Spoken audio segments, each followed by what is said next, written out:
Here we go!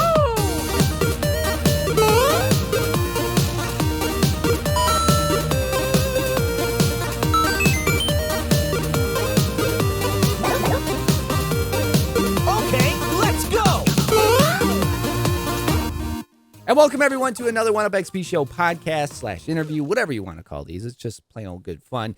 But we are now back in state to another university that has an esports program, and a wonderful esports program at that. And we are traveling again down towards the Detroit area, and we are welcoming in Danielle Sirekis, head coach at Lawrence Tech University. I'm going to struggle with this name. I'm just going to call you Danielle from here on out, but Sirekis, Danielle Sirekis, head coach, Lawrence Tech University. Welcome, Danielle. Appreciate you being here and taking the time out to talk to us.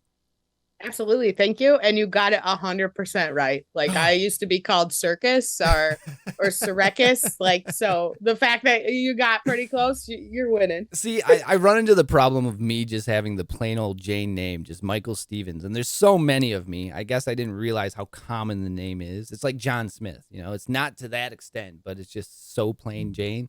And then you meet people that have names like Sirekis, and it's like, man, I hope I don't screw this up.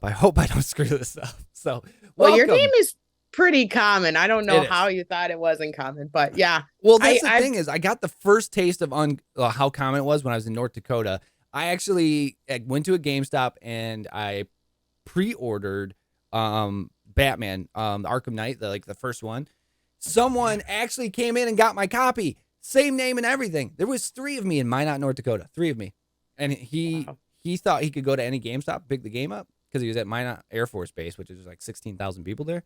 So he came into town, got my game, and left. But they gave me a free copy, so I was like, all right, cool, thanks. Appreciate it. Yeah, that's a cause to riot. Yeah, I was not happy because that dude just took my game and split. It was a good game, popular game too. All right, so we're not here to talk about Batman, but we're here to talk about you and the program that you run, and the program really that you're building.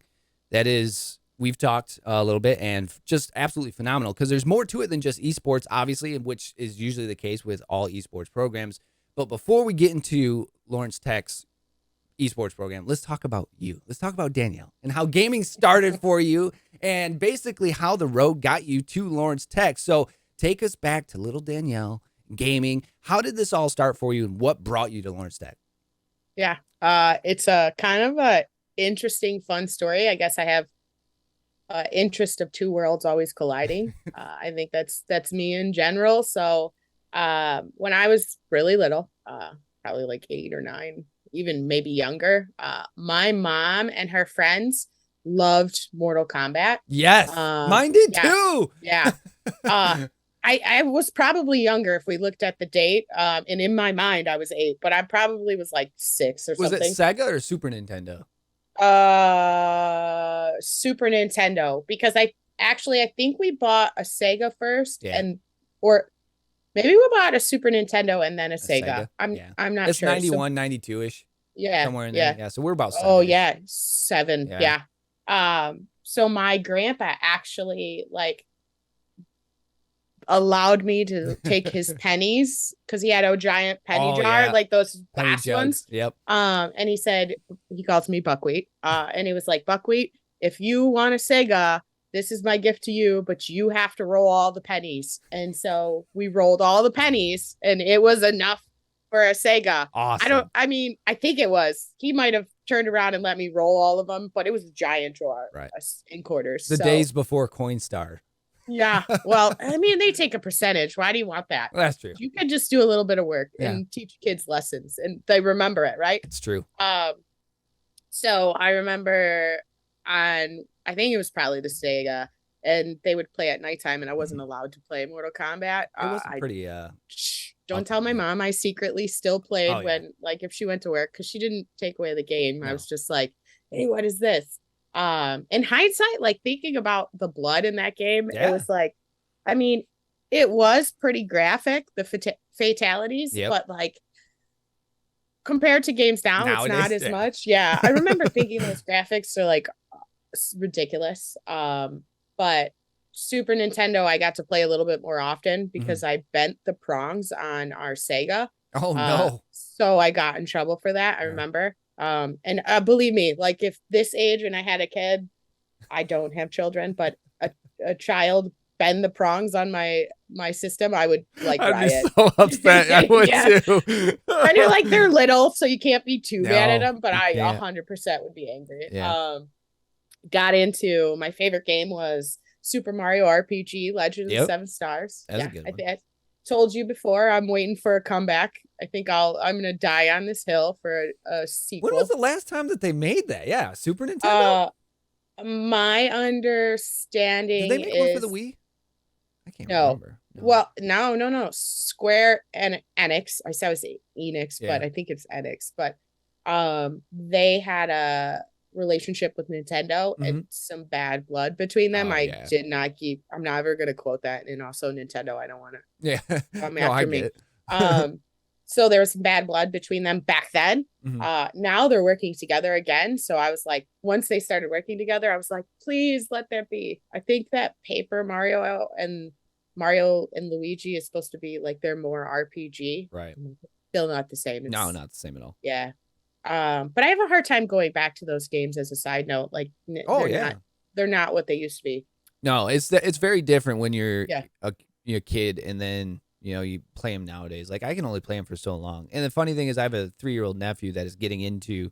I took my Nintendo over to him, and so he got into Mario and he got everything going. And Uncle Mike, let's play Mario. I was like, okay, bud. We sit here and play it for. He wants to play it all day, but it's like for me, at 2 hours of Mario, I was like, all right, dude, I gotta do something else. Yeah, I need a different game. I need a different game. Yeah. So I mean, Uh, it's tough, but those consoles do bring that nostalgia, which I think that's a huge thing in itself. But yeah, it's tough to sit there and play all day. yeah. Fast forward to high school. I mean, that's not quick fast forward, but It's about 8-9 I years. yeah, I got into swimming and competitively swimming and was on the team and didn't play a ton of games, but the Yep. fun fact about me that I talk about is before swim practice, if it was obviously on campus, not campus, yeah, I guess it is. Yeah. High school campus. Home game, Yeah. right? Home meet. Yeah. I would play Unreal Tournament in the library with a lot of the gamers that That's were there. cool. Yeah. So that I would say was my first real introduction to PC gaming. I mean, I played Quake and Doom and those things, but and Oregon Trail. I Yeah, guess of that course. was probably my I think that's actual everybody's first, at our age. Yeah. That yeah, was your black and introduction. green. Yeah, black Danielle. and green. Danielle has died to what is it? Typhoid or Dysentery. Dysentery. Yeah. I got dysentery and died. She was bit by a rattlesnake. She didn't make it. Yeah. It left you somewhere in Missouri. It's okay. Sucks to suck. So then I really wasn't playing a ton because swimming Right. takes up a ton of time in school because you had to maintain good grades. Yep. But it was a fun time. And then went to college, really continued to play. I think my game of choice then, actually probably a little bit of high school and college was Twisted Metal. Yep. And because I'd play with my cousins, we loved it, you know. And then GTA. Yep. Because at that time period, San Andreas was out, and I Yep. remember thinking those graphics are amazing. Yeah, when they switched to Grand Theft Auto 3, that was the mind changer. Because they changed it in PlayStation 2. PlayStation 1 was the overhead view, and then Yeah. Grand Theft Auto 3, you were like third person. It's like, whoa, Yeah. this is crazy. I remember that feeling. I'm sure you do, where you were like, it was mind blowing. And then I go back and play it now, and I'm like, these graphics are So horrible. bad, yeah. Yeah, but like you thought at the time as a timepiece, Yeah. a time capsule, I should say.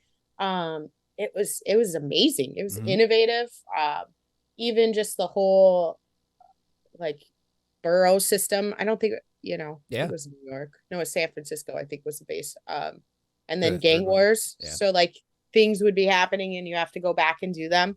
It's crazy what those consoles pushed back then, because those consoles weren't the most powerful thing ever. But they, with PlayStation 2, you got, better DVD rendering and like usage because they would put so much into those consoles. But when you look back, it was like only like 512 megs of RAM or whatever.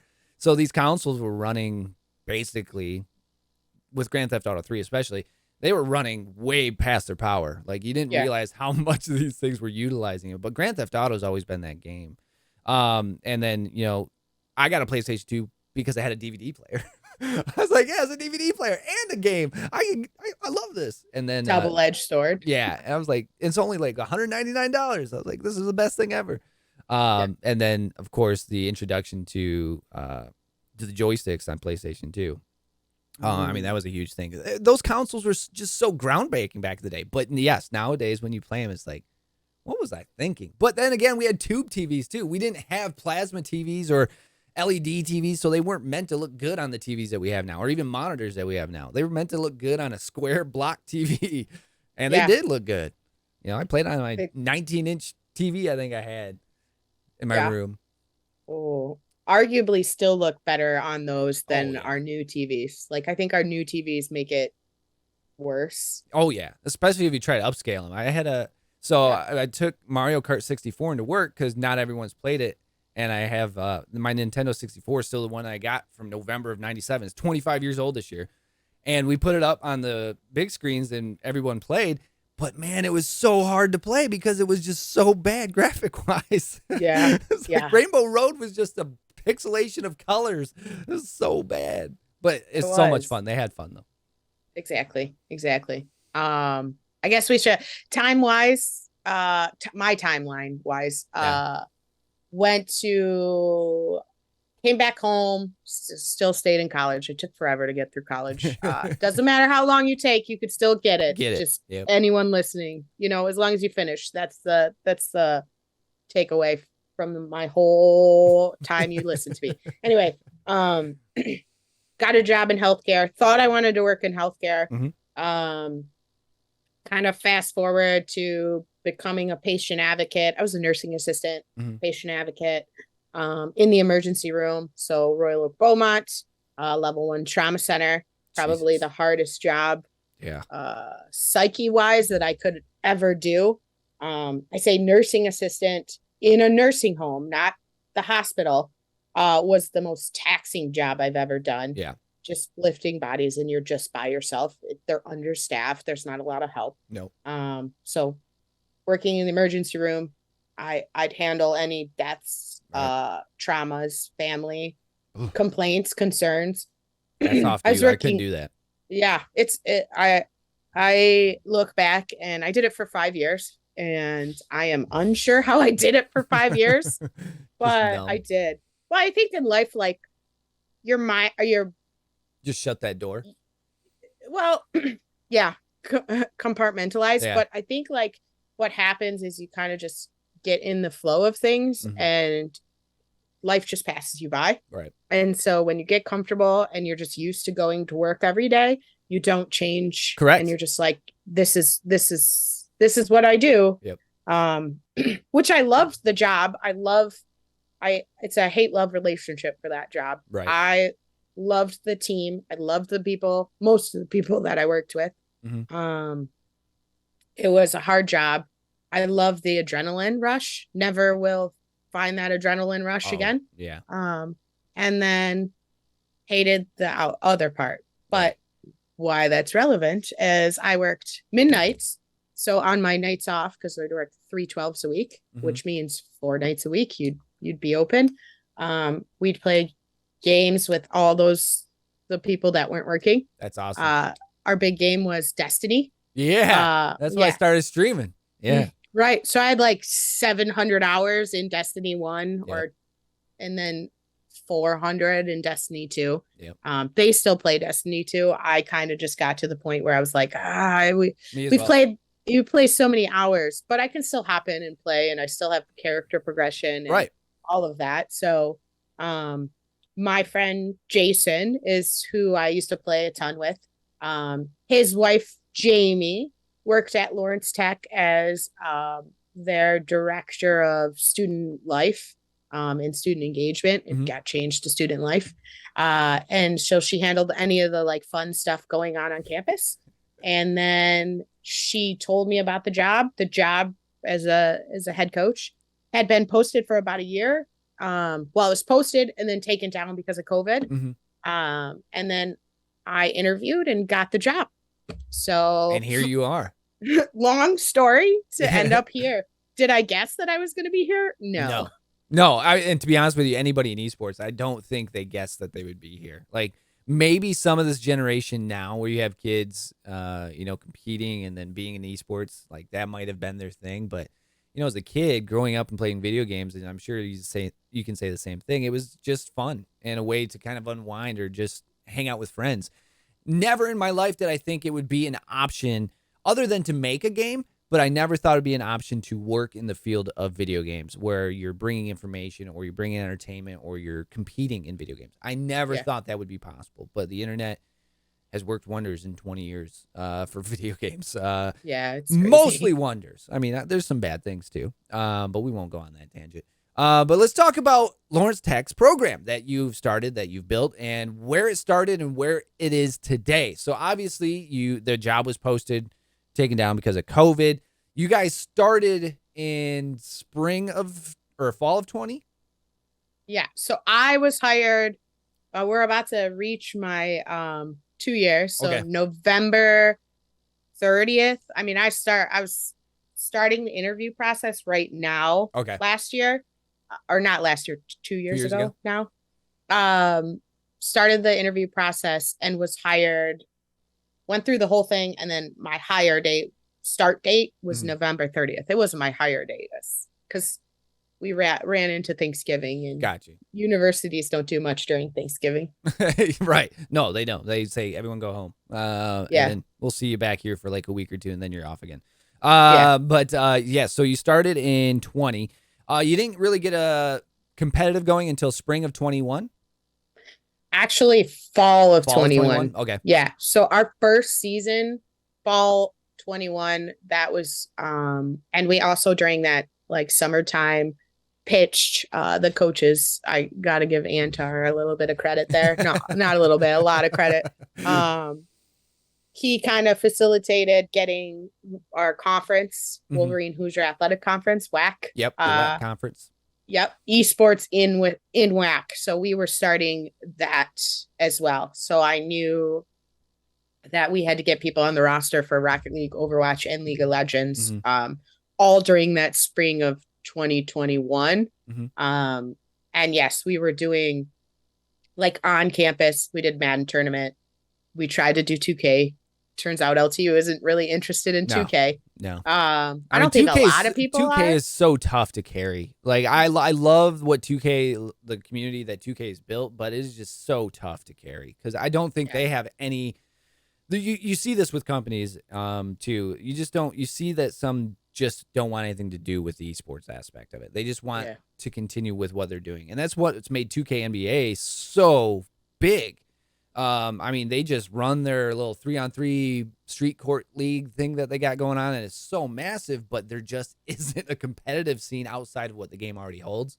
But I think 2K loves that, and more power to them. And to be honest with you, the new golf game that has come out, PGA Tour 2K23, is great. They could run great things with esports for that, but they just have no intentions of doing so. And to be honest with you, maybe it's better on them. Maybe they just realize, hey, this isn't our thing, but we'll have competitive in the game. So I'm not completely certain on that, but so you're complete or coming up on 1 year, or you're basically in 1 year of competitive now. So where are you guys at today? How many titles do you have? How many teams do you have? And not to mention all the hats that you wear now. But where's the program compared from day one to now? Is it something that has just exploded? I think I can honestly say it's something that has just exploded in over a year just for Lawrence Tech. Yeah. The growth is insane. I always say that universities, now that I've been in here and I'm seasoned after 2 years, which is crazy to think, but I would say like, I don't think any universities or anybody expect these programs to blow up like they do. But then like knowing that I have tons and tons of friends that are interested in gaming, I don't know why I wouldn't expect that, but they started out as a club team. I believe more of a League of Legends club team, and then they had a Smash scene.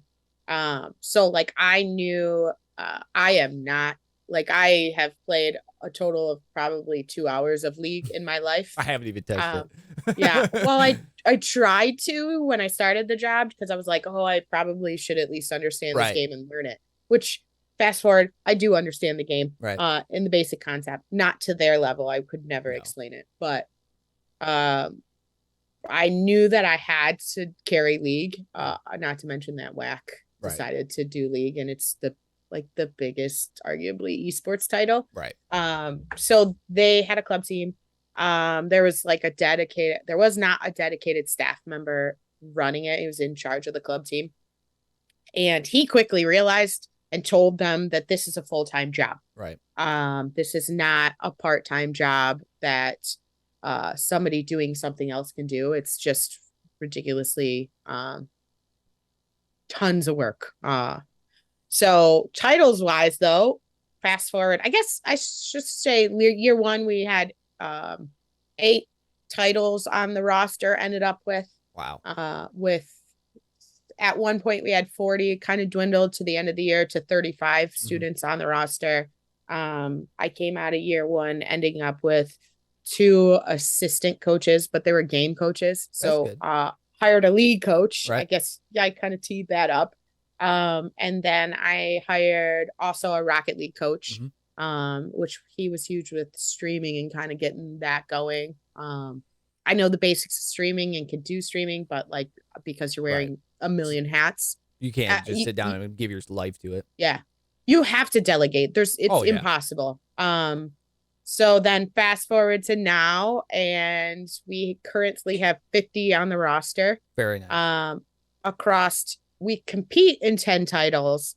I would honor 12. So the titles are Overwatch, Rocket League, League of Legends, Call of Duty, so multiplayer, and Warzone. Oh, nice. You have a Warzone. Okay, cool. Hey, yeah. So I know. Side question: are you switching over to Warzone 2 when it comes out in November? Yeah. Yeah. I don't know how that works. Like if they just cut off Warzone servers and then just go right to 2, or how that all works with competition wise. I can talk about competition for COD. Just I'll finish the titles and then I'll come back. Sorry, no, go for it. No, you're fine. I wrote them down. All right. I'm reading them. Call me out. For those that are watching, Valorant, Super Smash Bros, Rainbow Six, chess, Madden, and then potential titles, Hearthstone and Fortnite. So I've had a couple Fortnite people reach out to me and interested. So for COD, any games, I can talk about Overwatch, how it kind of works, but let's talk about COD. COD, multiplayer will continue to compete in Vanguard for all of fall, and then for spring they switch over to Modern Warfare 2. Got it. For Warzone, we do like more of a one-off tournaments, and they CCL did them like kind of in the summertime, so we didn't really like per se honor Warzone on an actual like varsity team. It was my COD players playing in Warzone. Right. So like, but if there's people who are interested in Warzone only, then I mean, I'll pursue it. It's just not consistently weekly competition like the multiplayer scene or league. League. They call it league. Sometimes I'm like, I can't say league because people think League of Legends. So Overwatch, though, we compete within NACE too. Right. And NACE did like tournaments over like qualifiers. There's qualifier 1, qualifier 2, and finals. Right. And that was weekend tournaments. And now we switched once the game died, literally last week. Or was it last week? I think it was 2 weeks ago. Last week. Time goes by so fast in this job. They just started competing on Tuesday, and it's kind of like an accelerated competition schedule. So they're competing Tuesday and Thursday for the next, I think it's 4 weeks, or to make up for the time. Yeah, because the servers were down for a few days too, because I think they got DDoS, they said, but it was down for a few days. I saw a lot of angry tweets. But I mean, that happens with any new game anymore. Like, I mean, you should anticipate it. You are a Destiny player. You know that any new launch, you're not getting in there because there's a queue that's a mile long. And at the time, the Destiny servers were trash. They're still trash, but they just never made room or headway for it. And they like, oh, we got it fixed. Nope. I want to get in there and play. Wait till midnight. Nope. Can't play. Still couldn't play noon next day. Yeah, Destiny. Nope. Gotta love it. So I understand that 100% when it comes to the accelerated comp program or comp time because they have a Yeah. little time to make up. They do. Just because how many? So usually with comps, so do you have for let's just say one game like Overwatch? Do you have 1, 2, or 3 a week, or how does that work usually? If we're not talking about what just happened because Yeah. of Blizzard, Right.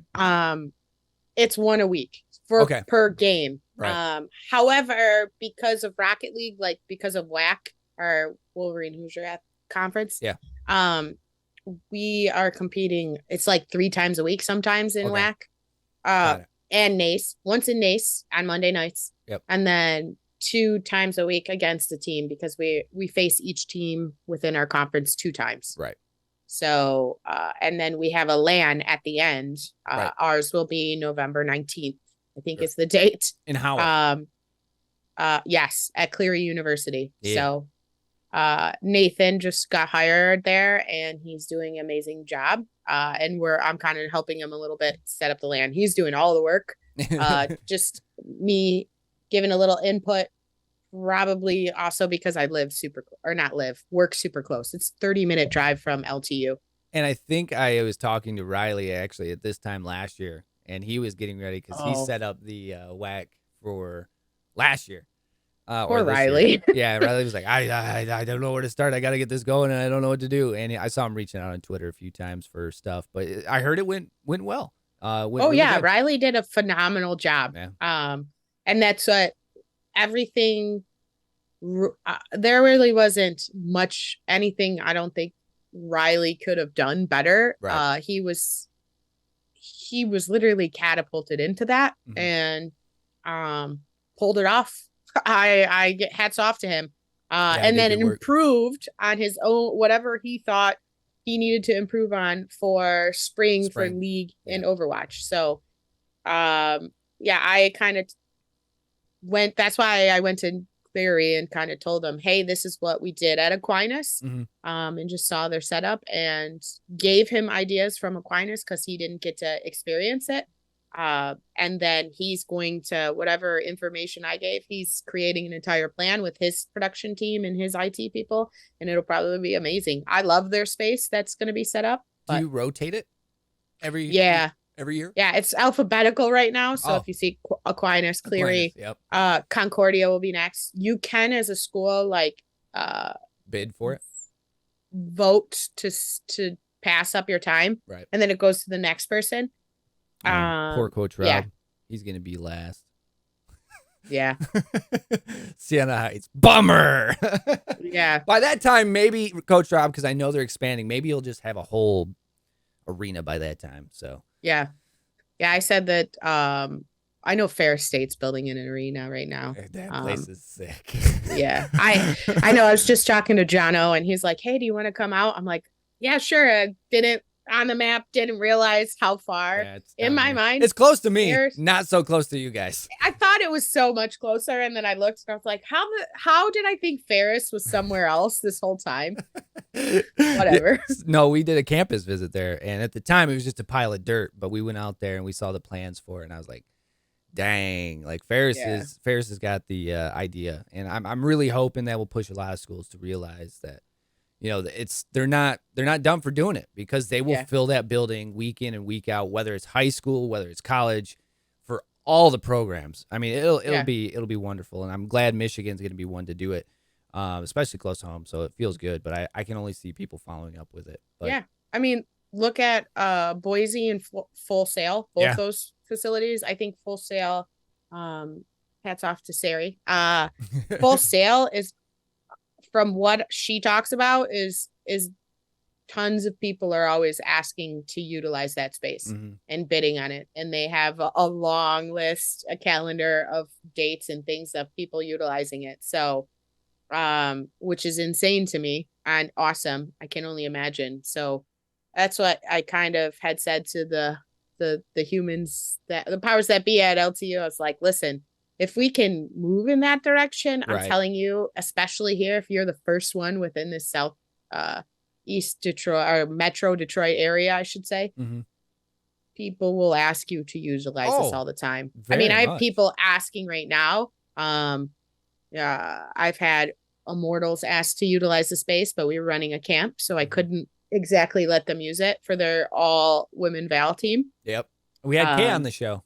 Yeah. Kay's a wonderful human being.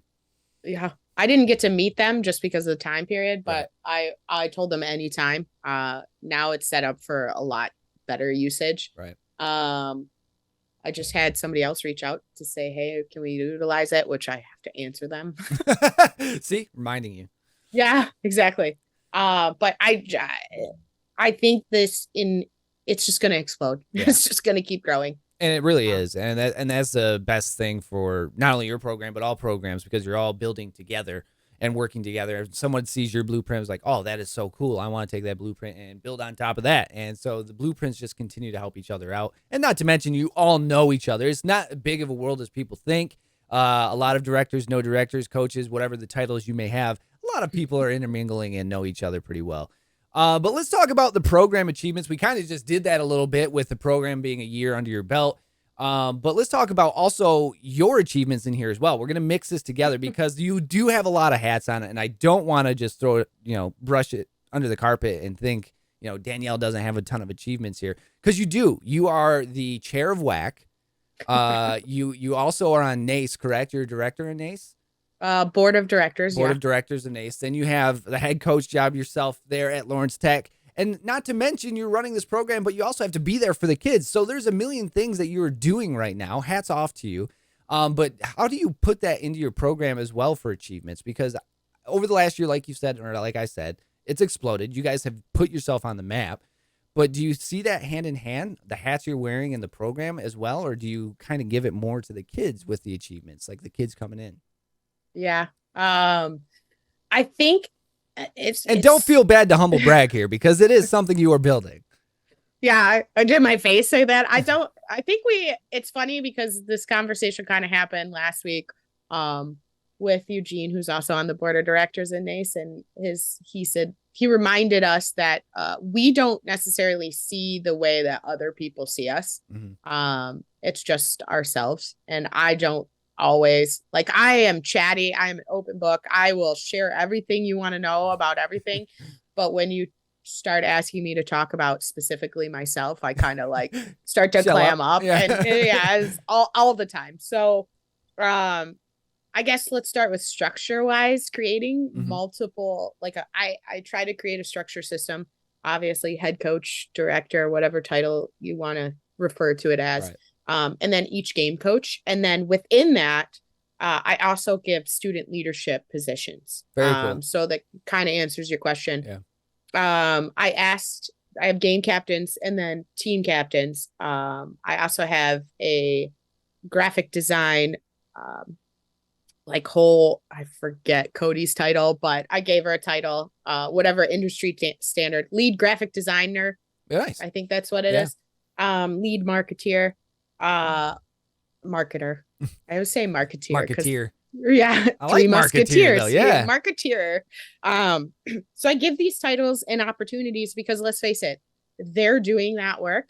As long as they're doing a good job, I will 100% give them a reference, and it gives them, like Cody's going to come out of this program looking like she had a 4-year job, and it's not looking, she really did. She's doing all of this graphic design that you would probably pay somebody to do.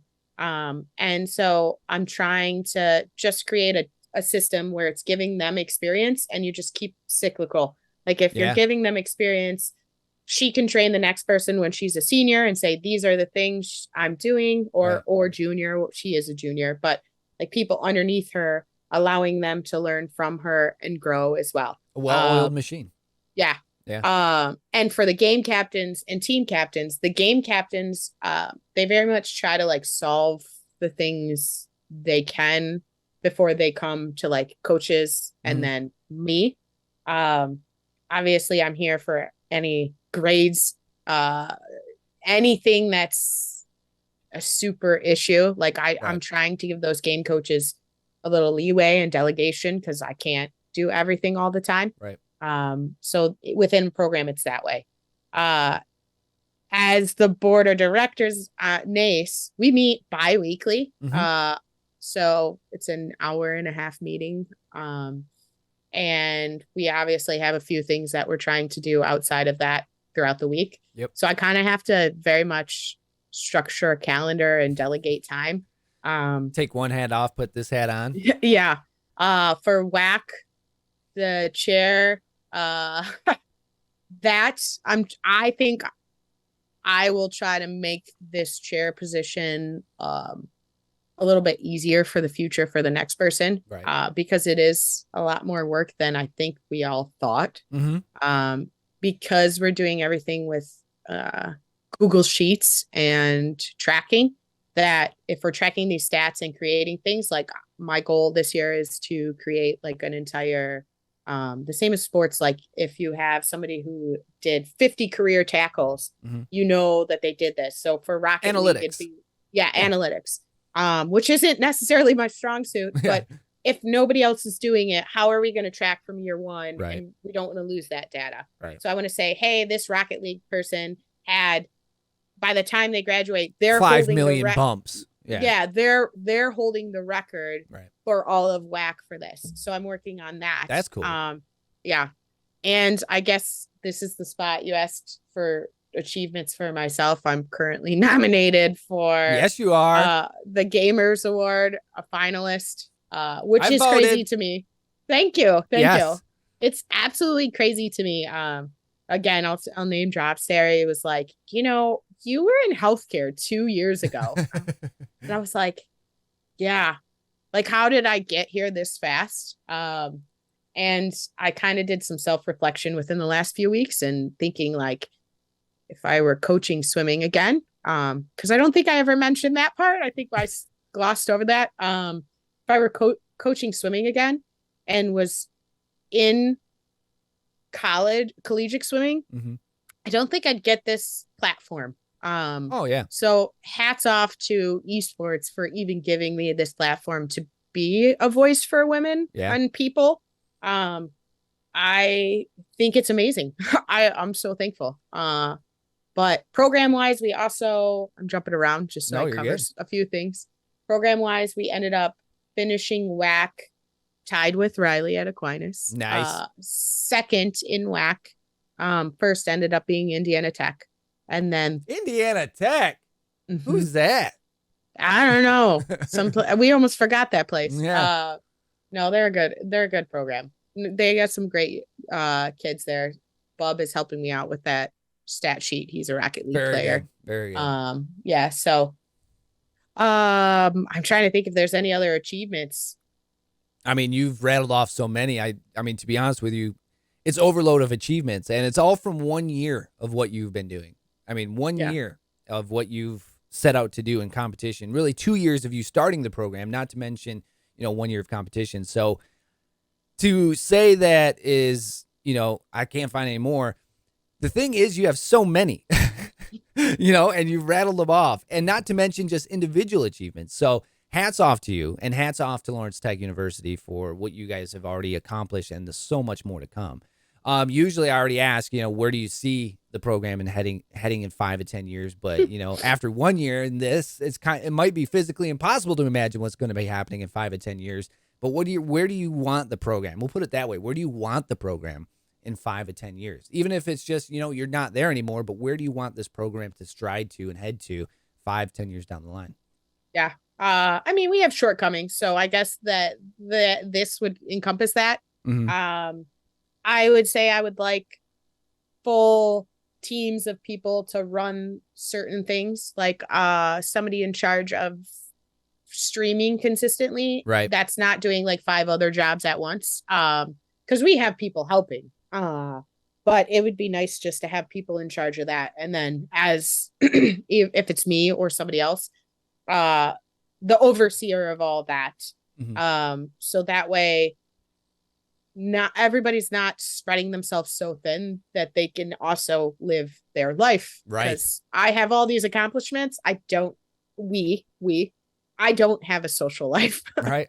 I am lacking in that. So you hear a lot of directors and coaches, whoever you want, again, title wise, whatever it is, but if they're starting these programs, they don't have a social life, and it's tough. I mean, you're starting off, Usually it's probably 24 hours a day for many. It's much like an esports organization as possible, because like there is no sleep in esports, especially for those directors or program starters, just because you are getting everything in place. And it might seem physically impossible at first, but once you get the foundation going and then you start laying the bricks, you start getting those opportunities. And like you said, 5 to 10 years down the road, you don't want that where people are still stretching themselves thin. You want an actual 20, 25, 30 people working, while you also have 100, 150, 500 kids in the program doing the things that they need to do. Yeah. So, I mean, it just makes it so much easier for everybody Yeah. when you have the bodies. So I definitely understand that. Yeah. So we're getting to the question section now, kind of getting the meat of the sandwich. We've learned about you. We've learned about Lawrence Tech. So now let's bring the parents and kids in here and see what we can learn more about what these kids and parents need to know. Esports is still very young, obviously well established. We know that now, but especially at the collegiate level, it's very young. It's only 8 years now that Robert Morris started giving scholarships. But from all of the different hats you have, what do you think is the number one thing parents need to know about esports, including at Lawrence Tech University? First of all, in general, esports is a real thing. Yes. Yes, your child, student, whatever, can receive a scholarship. Yes, they are following actual traditional athletic rules of anyone that'd be on the football team, basketball team, golf team, bowling team, lacrosse, swimming, whatever. We hold them to that standard.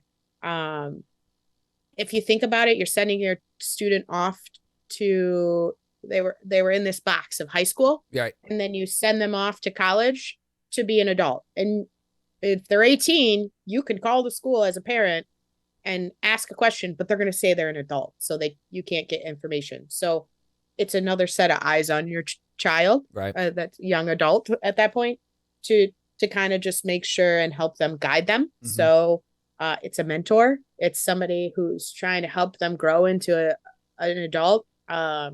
Esports are usable skills. correct. You're switching from casual gaming to competitive gaming, and it's a huge difference.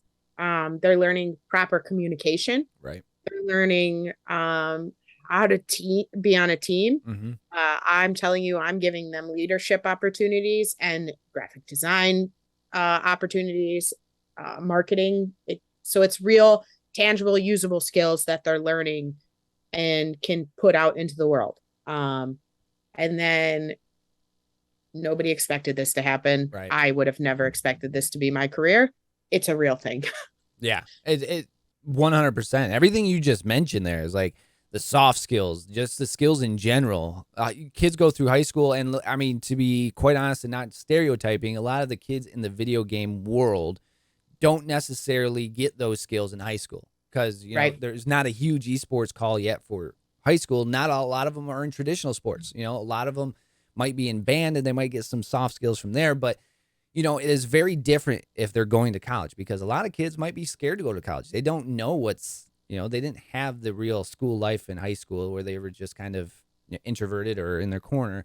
Now they're going to college. Now you got to think, well, okay, they have esports. I'm going to play some video games. They get to be on a team. They get to feel what that team building foundation and all those skills are like. Communication. The soft skills are just so many to name when it comes to esports, and there's a ton of them, and they're so usable every day. When you get a job, you have to communicate well with your team around you in order for your job to work. And it doesn't matter if it's esports or if it's a banker or if it's a lawyer, whatever it is, you have to communicate. And this is one way that the kids really get it in video games. Many programs start, but some might not even know where to start, like we've talked about. But what do kids or prospective talents in esports need to do to be a part of programs, especially like Lawrence Tech? So what do kids have to do to be a part of your program there at Lawrence Tech? Well, obviously, I want to say anyone, anywhere. If you want to go to college, or if you're planning on going to college to say play esports, have a major in mind. Know what your interest is. Yep. Don't pick a school because you want to play esports there. That's the worst thing you could do if you have no purpose. Because you could get a year in and decide that's not the school, that's not what's for you, none of that's for you. Right. So make sure you fit with the school and your likeness. So for instance, we're a small private school. Our population is about, I believe, 2,000. And if you don't want a small school, then Lawrence Tech isn't for you. Right. We are huge into academics. We're a STEM school. We work with Fortune 500 companies. 90% of the kids that graduate from Lawrence Tech end up with careers or enrolled in a master's degree program. A lot of them end up making more money than I will ever see. Me too. Right. So like it's an investment to go here, but if you know you want to go for X, Y, and Z programs, this is the place for you. Right. My part of my goal too is to have to be eventually a little bit competitive. But I'd rather get people graduated. So knowing that you want to go here and attend here is a big step. Also, there's going to be a ton of opportunities. If you want to help out, I can come up with cleaning the floor. That doesn't sound great, but it's something that we don't have time to do. Even wiping off the desks. Like there's tons streaming opportunities. It's endless. And I think a lot of programs are the same way, just knowing what you want to do. Yeah, and like you said, many kids are interested in video games or esports, are tech-minded. Technology's in your school's name. What programs do kids have to choose from at Lawrence Tech? So, like, obviously, I know engineering goes a long way, but like you said, there's STEM, but a lot of kids that have those video game minds, like ours, that's always moving, seem to be tech-based. So what programs do you have to offer kids there at Lawrence Tech? Yeah, as you mentioned, architecture, business, engineering, multiple engineering, mechanical engineering, structural, all that. We even have a nursing program that's started. Awesome. Nice. A PA school that started that's cool. This year. So we've had nurses graduate. So we actually have nurses out in the world. Very cool. Computer science, game design, graphic design, all of those computer science, game design, and then there's game design of the arts. There's multiple programs. That's crazy. Found out we have some sort of concept art program. Anything you can think of. We are also working with Epic.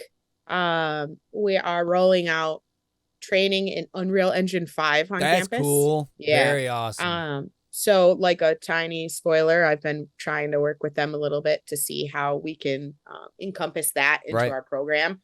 I remember they used to do that back in the day for Unreal Engine 3. Yeah. They would have college kids help make stuff for Unreal Engine 3, but they didn't have anything in programs yet or like degrees or anything yet. But so like they were kind of the forefront in getting game design up front. Yeah. Yeah. So we're rolling out Unreal Engine 5 and teaching it into our academic programs. So, I mean, that's a huge draw. That's a huge draw. Yeah. They're going to let me learn some of it and teach me some of it. And I'm like, I'm so excited. But then I'm also like, dude, you don't even have time to actually make your food. Like, when are you going to learn Unreal Engine 5? But hey, I got the opportunity. That's true. And not everybody does. So, I mean, there's just so many things to choose from. Yeah. I love the fact that there's so many things for those kids to choose from. And like you said before, have that in mind. Like, you don't necessarily have to commit to it day one, but have what you want to do in mind. Because I can honestly tell you, if you want to do something in the world of technology or esports, there's so many different left turns that you can take to get you to the right avenue, to the right spot. But just start with that one spot, you know. A lot of kids and parents might wonder, is this place right for me? Like you said, it is a smaller school. My school is even smaller than this. Or what can they do to cut costs down? What does Lawrence Tech offer to potential student athletes to come on in? Is there scholarships? Is there things that they can do? I'm sure the parents are like, okay, is there something we can do to kind of help with price? If little Jimmy or little Sarah want to come to your school, what is there to offer for those kids? Yeah. Well, first and foremost, study. Get good grades. Get good grades. Do that first. That's baseline. They give hefty scholarships for merit. And I think that kind of like cuts in the cost a lot. We do give athletic scholarships. Very cool. Yeah. And athletic on campus, and we do some commuter scholarships for athletics. Okay. At a reduced price, Right. or amount, I should say. I've actually never heard of that before. Yeah. That's super awesome. Yeah. Well, I mean, Lawrence Tech was a huge commuter school. Right. So I don't think they want to take that away from students. Correct. Commuter portion, and primarily the other athletics don't necessarily have that option. Mm-hmm. But I mean, arguably we don't have the entire infrastructure to field a team at which I'm growing, Mm-hmm. to have great internet in every single dorm. Mm-hmm. They just don't, like, they have a shared, you think of Comcast. I shouldn't say that. Sorry. An ISP. Spectrum. They share their signal. So we need better internet. We need a beefy internet. You need usually a large computer takes up a lot of space. Right. So that was part of the thought process there. Until I think LTU is growing exponentially in general. Right. We are full capacity at our dorms pretty much every year. So I think they're looking into building another dorm. Wow. Yeah. So get good grades. Yep. Game wise, I would say work with purpose. Mm-hmm. Work with purpose, and don't just jump in casual lobbies and ranked lobbies. Correct. Start watching video VODs, start watching things like that. Learn how to comms better. You're going to learn a ton when you come into the program, any program. But you can give yourself a leg up if you know how to do those. Correct. And obviously the higher ranking people already do, but we're talking about everybody else, that core group doesn't have this upper echelon experience. The box outside of 0.1%. Yeah. The middle of the bell curve. Yeah. So work with purpose, practice on maps, practice on aim trainers, all of those things. Practice your flicks. I mean, that's the biggest thing. If you want to play Val, let's just take Val, for example, know the maps inside and out, every nook and cranny. Same with COD, same with anything that utilizes different maps. Know those maps like the back of your hand. When it comes to like Rocket League, know when you can boost or when you can steal boost or like go up the walls or jump off the walls, whatever it is, roll. However it is, whatever game it is that you want to pursue, treat it like a traditional sport. Make sure you're putting the practice and time in, and you will get the return down the road. Because if you just do it 2 hours every night, just casually doing it, you're not going to get what you want out of this. It's just the way it goes. But, even if you want to say casters, watch somebody stream, turn the volume down and cast, or watch, some sort of Rocket League or whatever casting COD and turn the volume down and you cast. That is in the mirror. Yeah. That's a super simple way of doing it. This is way off topic, but I run marbles on stream every Saturday mostly. And we've turned it into me casting the marbles as they're going down the track. I've never actually casted sports before, but I've played it all my life. So when I got into someone saying, hey, would you actually, it was Jono. Jono contacted me. He's like, hey, you want to cast with me to do Rocket League? I was like, I've never done this. This could be very bad. But it does open a completely different door. Yeah. And you realize what you need to do, what you have to do, if that is something that you want to do. So I agree 100% with you on that one. What is campus life like for prospective students? What's it like there at Lawrence Tech? Yeah. I think it's starting to come back. COVID kind of put the kibosh on pretty much everything. Yeah. So us as esports, we're trying to do more on-campus stuff. That's where I am spreading our footprint this year. Because I was going into from last year to this year, realizing that people still didn't know on campus that we had an esports team. And I was like, well, what can we do? So we are having more on-campus events. Very good. And I think it's very study-based. So it's a tech school. I think we're going to have a bigger footprint than say, I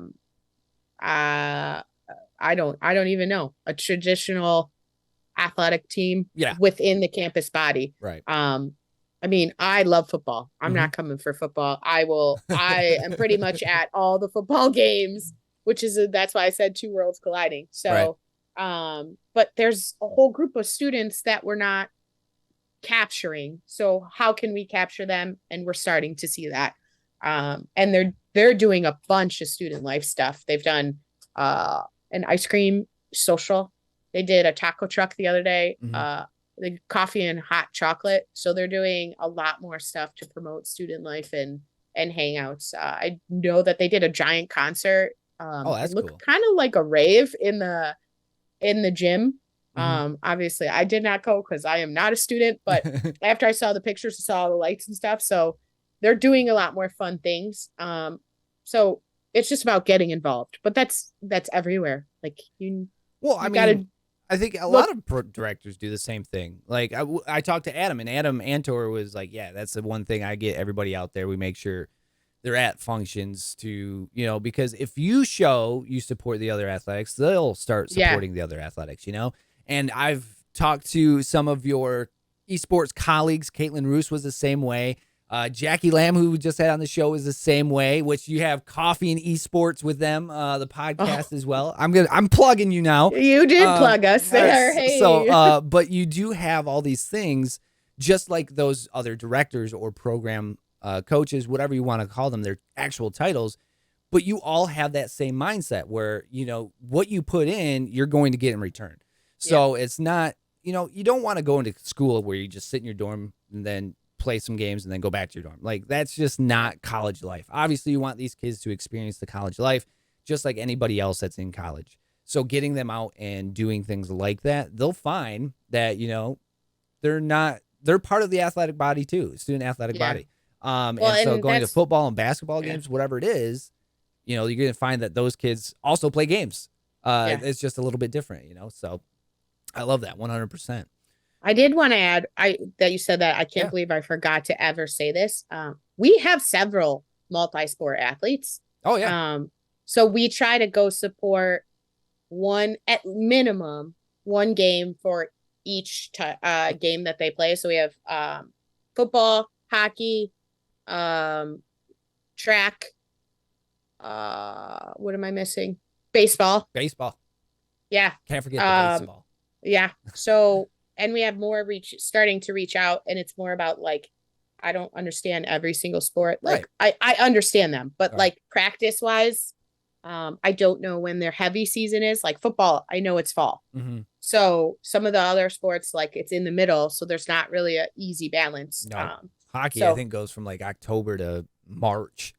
Yeah, we kind of end. Hockey starts, and then it goes into the beginning of our spring. Yep. And then they end, and we have about a month and a half, and then we end. Right. So like it's kind of spaced out, not perfectly, but it works out. Yeah. And then baseball, I think, is like you start practices in February-ish. Yeah. And go until June. Yeah. So everyone's off campus and you're just there by yourself. I gotta go to practice. All right. So many programs may say this or that is the best thing about said program, but what is the best thing about Lawrence Tech's esports program? I feel like it's probably everyone that's going to say this, but my boss has said over and over again that what this has given students is a reason to feel like they're involved at a university. Right. Sure, you have people who are in Greek life. You have people in traditional athletics. You have in some sort of club that feel connected to that university. So we are capturing, and I think, like I said, I think this is across all esports. I don't think this is just me, but it's making them feel connected and a part of that university. I always say, I think it's going to be interesting down the road to see where our alumni are. Because if you think of an alumni just graduating, they have to come back and see the university to have that interaction. Right. With video games, I have 3 graduated. They're still playing with my team. Yeah. So like, obviously they have practice. They play outside of that, but like they're connected to the team still, and we can still do all this stuff. So it's a weird level of connection that they're going to have. So I guess having a connection to our program, and then also multiple opportunities of leadership and development. I at the end of the year always ask them, what can we all improve on, or what didn't I do well, or what do you think could help me? And then they gave me feedback. My biggest feedback last year was I need to delegate more because I can't work like I do. And I was like, that you had a chance to tell me I was the worst person in the world, and you told me that. Is there anything that you just want to add in that, brings a little bit of maybe some unanswered questions to anybody watching? Yeah. I did not talk about us working with the STEM Maubberger Center on campus. Yeah, like you said, you're a STEM school, so what does this pertain? Because you told me a little bit before, and it was pretty sweet. Yeah, it was a natural fit. With all the things I listed that teaches people about being on a team, I think that was more, they know how to play games. They're just learning how to be a team player. So STEM is giving that opportunity and trying to like show people sooner. And then it's giving them takeaway. Like at the end of any of my camps, I was like, here's a summation of what you learned. Go tell your parents, because they're going to ask you what you learned. Don't go back and say I just played video games. Yes, you did that, but you're not selling them on video games if you don't give them a reason to see the structure and to teach them what they don't understand. So that's another takeaway. But we are working, we're doing a STEM day at LCA with the Red Wings. Listen, how would I have gotten here? How would I be working with the Red Wings? So, in STEM Center. So November 9th, we're doing a event there, so to speak, for high schoolers to teach them about different things in STEM. They're making an ice rink. I'm reading from the screen so I can tell you a little bit better. Which is awesome, by the way. Yeah, a hockey puck lab, vital signs lab. So how exercise affects your heart and lungs. So that goes with the medical side. From the STEM Center, they're doing a drone fight, robotics arms, creating powerful air cannons. So nice. I got to play with that. Actually, there's a picture of me on my own Insta of me shooting a air cannon with steam and smoke, and I was like, this is a cool job. Making the big old the circles. Yeah, we've done that for high school or for classes when we do weather visits. Yeah, we take it was so fun. Who'd have thought a garbage can with us? Yeah, right. That's exactly what we used too. I could have played with it for hours. So for esports though, we're gonna do some KOVAC aim training. Shout out to KOVAC. We're gonna teach them some practice stuff with Smash Bros. Hopefully some Rocket League. Hopefully we have enough students that come up and we can do some crew battles and have them do teamwork so they know how to work as a team. Very nice. Smash is a little bit crazier when it comes to that. So if you want more information, you gotta email Jolie. So it's JOELLE .Marino. MARINO. Yeah, he put the link. Yeah, it'll appear down here at Illich Sports. So she will give the information. This is full high school programs. You can tell your career person at school. I'm sure they have large group discounts. But with this purchase of a ticket, you also get to choose a game on either, I believe it's the day before or the day after. But they will give you the information with the cost. Yeah. I like that so much.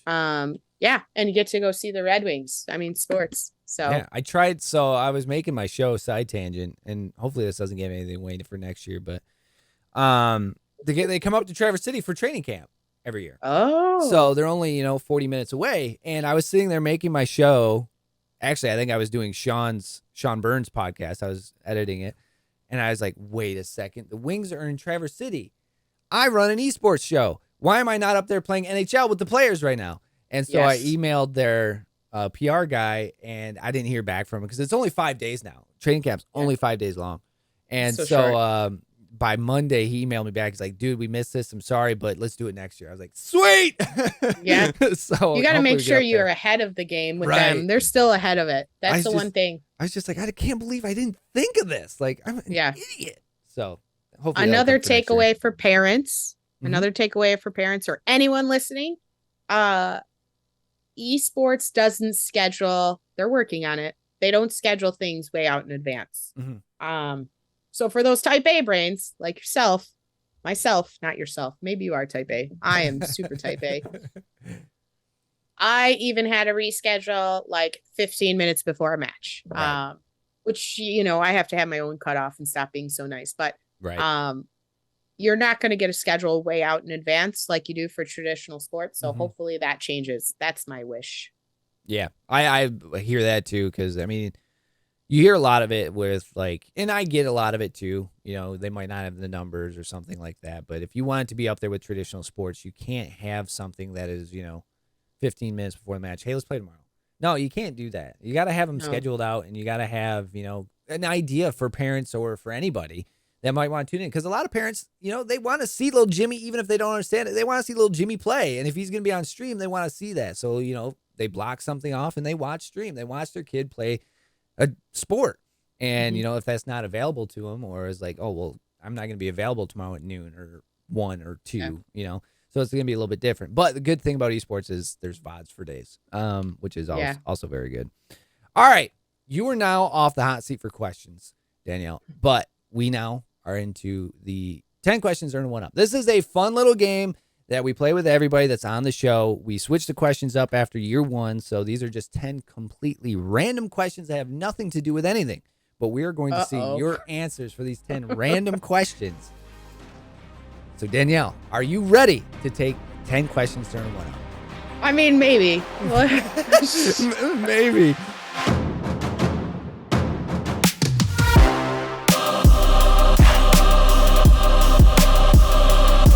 All right. Abort. Look at that. I'm getting a call. Yeah. I got dinner plans. I gotta go. It's 11 o'clock. Number 1, Danielle, what is the perfect sandwich? Jimmy John's Hunter Club with bacon. It's like a number 12. You add provolone. The look in your eyes when you realized this was the question, just like, and not something that was super hard, just made my day. Yeah, Whoa! I was afraid. I was like, what? Are you going to ask me algebra? It's been a while. No, I can't even do that anymore. So, Jimmy John's Hunter Club. Yeah. What is that? I mean, I like, it's just roast beef. It's just Jimmy John's. Listen, Jimmy John's is like a sandwich on a breadstick. But some people hate Jimmy John's. I can give multiple options, but it's roast beef, lettuce, tomato, their mayo, and provolone cheese. I add bacon, onion, olive oil, and vinegar, and oregano. Now I'm hungry. I think the only thing I've had from Jimmy John's was their tuna melt sub. I think it was delicious, regardless, but it was absolutely phenomenal. Or a French dip. Sorry. Oh, French dip. That's good too. Number 2, iPhone or Android, Gail?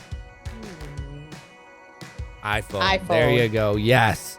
Thank you. Listen, I get so much crap for being in the Apple ecosystem. I don't understand it. Like the here we are. 95%. Thank you. Yes, 95% of the people that I talk to around esports have Androids, and it drives me up a wall. I was like, Coach Rob, I don't want to see that green bubble on my phone ever, dude. Listen, get an iPhone. Like blue, green, or blue bubble or green bubble. Blue bubble. Number 3. Now, I will say Jackie's answer to this was pretty hilarious. Like, I didn't think these were, anything to be worried about. A lot of pressure. Scariest animal. Oh. That's complicated. Jackie said squirrels. What?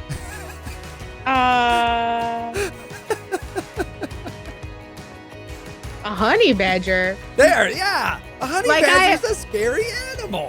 Isn't it in Far Cry they attack you? Yeah. I mean, honey badgers in general are just like, you think a badger or even a wolverine. We're in the Wolverine state. They're not really around anymore, but badgers and wolverines, any weasels, I mean, they're not nice. No, they're not cute either. A squirrel, though? Come on. Jackie? Honey badger, I'll accept. Squirrel, I'm not accepting. Number 4. All right, so I had to change this one up for Jackie because she couldn't really come up with one. But we'll see if you can. Favorite sports movie? Remember the Titans. Okay. All right, Yeah, I'll give it to Titans. you. Mighty, mighty Titans. Yeah, listen, I cry every sports movie ever. Strong. That's why I laugh and look back on all the sports movies and how much I love sports. And I was like, why didn't you coach sooner, Danielle? I mean, consistently. But side note, Jackie and I are BFFs. For those that don't know, I don't think we explained that, why she keeps coming up. No. So I have to say that. So. Yeah, she has a lot of BFFs. Jackie said, you should go talk to Danielle. I was like, okay.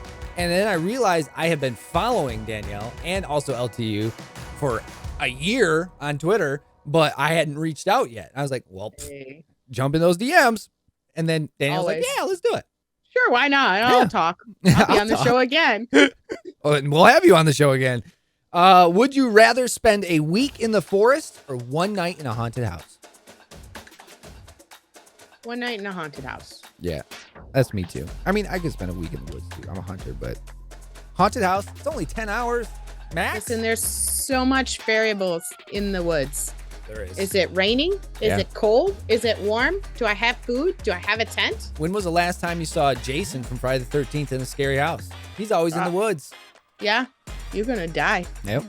From a honey badger attack. That's true. Number 6. All right, this is the hardest question on this list. All right, I'm just giving you a preface now. Danielle, what number am I thinking of? 6. I was gonna say 4. Number 7, plane, train, or automobile? There's no right answer to that last one, by the way. Plane. All right, plane. Quicker. Number 8, what is Danielle's biggest fear? Failure. A good one. Yeah, I mean, nobody wants to fail. Mm-hmm. Number 9. Hyper succession, like succeeding. That's what I need to do. Yep. Fear and hyper succeeding. Fear and hyper succeeding. So that's is that contradictory? Yeah.